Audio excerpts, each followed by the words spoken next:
જ કોલેજની 7 પટેલની દીકરીઓ બિલકુલ સાકી લેવાય શબ્દો નથી અને ફરી કહું છું 7 પટેલની દીકરીઓ સભ્ય સમાજમાં કેમ બોલવું પેલા એ તો આ બેનને શીખવાની જરૂર છે.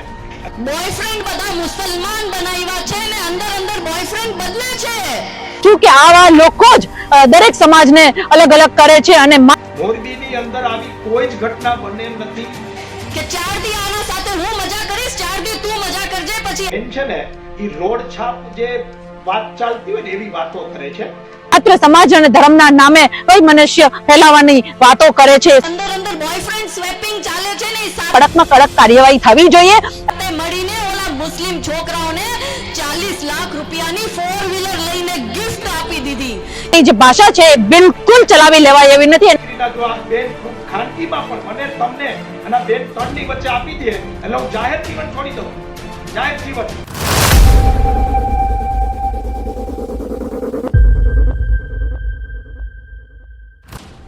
યસ, તો આજની વાતમાં આજે ખાસ એક વિષય જે આ મુદ્દાની વાત કરવી છે કાજલ હિન્દુસ્તાનીના જે વિડીયો કટિંગ વાયરલ થયો છે એની વિશે. તો આ વિડીયોમાં કાજલ હિન્દુસ્તાની એવું કહી રહ્યા છે કે પટેલ સમાજની જે દીકરીઓ છે 7 એમને બોયફ્રેન્ડ રાખ્યા છે, મુસ્લિમ બોયફ્રેન્ડ, અને આ મુસ્લિમ બોયફ્રેન્ડને ગાડીઓ ભેટમાં આપે છે અને ગાડીઓની ગિફ્ટો આપે છે, સાથે મુસ્લિમ સમાજના જે બોયફ્રેન્ડ છે એની અદલા બદલી પણ કરે છે. સાથે કાજલ હિન્દુસ્તાની એ પણ વાત કરી છે કે એમના માતા પિતાને ખબર નથી કે એમની દીકરી ઘરમાં ચોરી કરે છે પૈસાની અને ગિફ્ટ આપે છે. મોરબીના એક જ કોલેજની 7 પટેલની દીકરીઓ ફરી કહું છું 7 પટેલની દીકરીઓ બોયફ્રેન્ડ બધા મુસલમાન બનાવ્યા છે ને અંદર બોયફ્રેન્ડ બદલે છે કે 4 દી આના સાથે હું મજા કરીશ 4 દી તું મજા કરજે પછી અંદર બોયફ્રેન્ડ સ્વેપિંગ ચાલે છે ને સાથે મળીને ઓલા મુસ્લિમ છોકરાઓને 40 લાખ રૂપિયાની 4 વ્હીલર લઈને ગિફ્ટ આપી દીધી. કેમ કે પિતા બહુ પૈસા કમાવામાં વ્યસ્ત છે, માતા રીલ બનાવવામાં અને પોતાની મસ્તીમાં મસ્ત છે, ઘરમાં લાખો રૂપિયા પડ્યા છે, ઓલી અંદર તિજોરીમાંથી પૈસા કરોડો પડ્યો હોય એમાંથી 2-5 લાખ રૂપિયા કાઢી લે તો કોને ખબર પડવાની છે. 7 છોકરીઓ 5-5 લાખ રૂપિયા ઘરમાંથી ચોરી કરે તો ખબર કોને પડવાની? આ છોકરીઓની ઉંમર છે 16 અને 17 વર્ષની. હવે વિચારી લ્યો આપણું સમાજ કઈ જગ્યાએ જઈ રહ્યું છે. તો આ વિડીયો કટિંગ જે સોશિયલ મીડિયામાં વાયરલ થઈ એના બાદ કાજલ હિન્દુસ્તાનીએ એક ટીવી ન્યૂઝમાં, ગુજરાતી ટીવી ન્યૂઝમાં એમને જણાવ્યું કે હું કાજલ હિન્દુસ્તાની છું, મેં કોઈ સમાજના વિશે વાત નથી કરી પણ એક હિન્દુ તરીકે વાત કરી કે લવ જિહાદની વિશે હું વાત કરતી હોઉં છું. અને સાથે સાથે એમણે એ પણ કહ્યું, એક પોલિટિકલ પાર્ટીઓની વાત કરી એમણે કે આ જે કટિંગ વાયરલ કર્યું છે કોંગ્રેસ અને આમ આદમી પાર્ટીએ ભેગા મળીને વાયરલ કર્યું છે. એમની વાત એવી છે કે ચૂંટણી આવી રહી છે, લોકસભાની ચૂંટણી આવી રહી છે અને એવા સમયે એમના કટિંગ વાયરલ થયા છે અને પાટીદાર સમાજમાં આ કટિંગ વાયરલ થશે અને જેના કારણે પાટીદાર સમાજ એ અન્ય પક્ષને વોટ આપે. બીજી તરફ મોરબીમાં મનોજ પનારાએ કાજલ હિન્દુસ્તાની પર FIR નોંધાવી છે.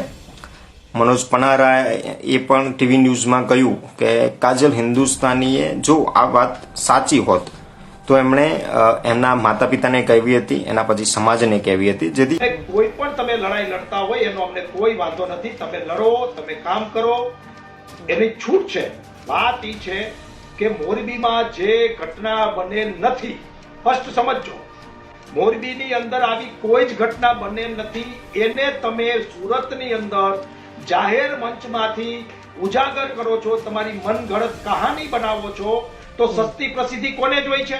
હું તમારા માધ્યમથી, ગુજરાત ફર્સ્ટના માધ્યમથી કહું છું આ બેનને કે તમે જ્યારે પ્રવાસ પૂરો કરીને આવો ત્યારે હું અમદાવાદ આવવા તૈયાર છું.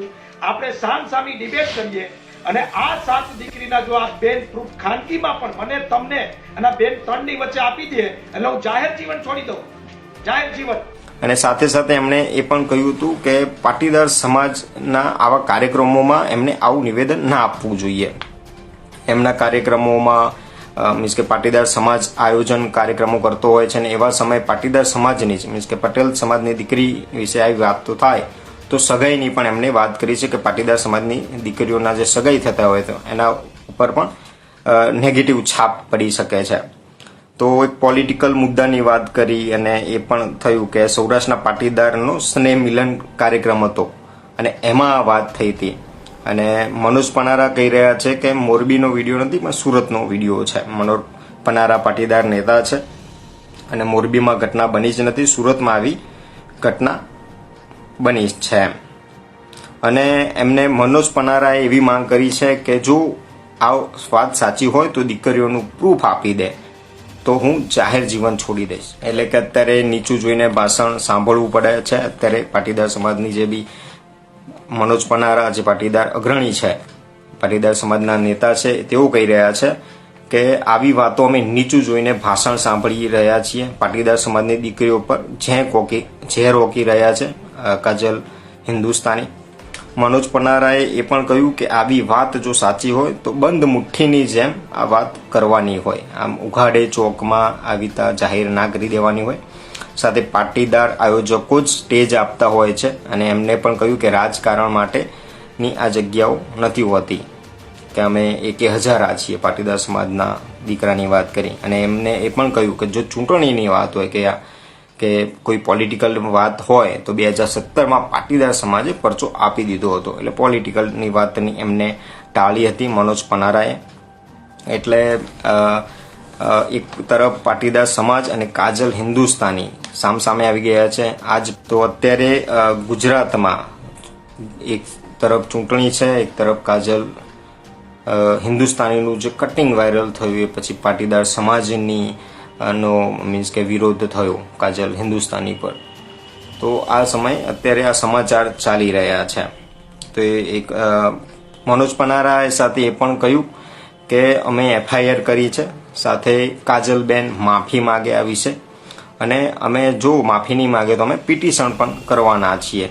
સાથે સાથે સમાજના જે બી લોકો છે એમને પત્રો અને આવેદન, મીન્સ કે પાટીદાર સમાજની સંસ્થાઓ છે, જે આગેવાનો છે, એમને પત્રો અને આવેદન આપવાના છીએ, જેથી પાટીદાર સમાજના કોઈ પણ કાર્યક્રમમાં આ બેનને ન બોલાવો, અને જો બોલાવો તો એમને મર્યાદામાં બોલવાનું ધ્યાનમાં રાખો એવું કહેવાનું. એટલે બીજી તરફ મીન્સ કે કાજલ હિન્દુસ્તાની એવું કહી રહ્યા છે કે હું કાજલ હિન્દુસ્તાની મીન્સ કે પાછળ હિન્દુસ્તાની લખાવું છું, હિન્દુ વિશે વાત કરું છું અને લવ જિહાદને રોકવા માટેનું કામ કરી રહ્યો છું. હજી પાટીદાર સમાજ માટે જે ભાષાનો પ્રયોગ થયો છે અને એમના સંસ્કાર, અમને દીકરીઓના સંસ્કાર ઉપર, માતા પિતાના સંસ્કાર ઉપર આ બહેને જે અંગુલી નિર્દેશ કર્યો છે એ જરા પણ ચલાવી લેવાય એવો નથી. આજે પ્રભુ શ્રી રામના સંસ્કાર લજે એવી ભાષાનો પ્રયોગ કર્યો છે. મારે અહીંયા સ્પષ્ટ કહેવું છે, પોતાની વ્યક્તિગત પ્રસિદ્ધિ માટે ધર્મ અને સમાજના મુદ્દાઓને લઈને સમાજ જાગૃતિનું જ્યારે તમે કાર્ય કરી રહ્યા છો ત્યારે તમારી ભાષામાં મર્યાદા હોવું ખૂબ આવશ્યક છે. પ્રભુ શ્રી રામના પગલે જો ચાલતા હોઈએ ને તો આજ હું એક સનાતનની દીકરી તરીકે એટલી સલાહ આપીશ કે તમે તમારા સંસ્કાર જોવો, તમે તમારી ભાષા જોવો. તમે જે મંચ ઉપરથી સમાજ સુધારાનું કામ કરી રહ્યા છો એ મંચ ઉપરથી તમને કોઈ અધિકાર નથી કે તમે માતાઓ, બહેનો અને પરિવારના અપમાન કરો.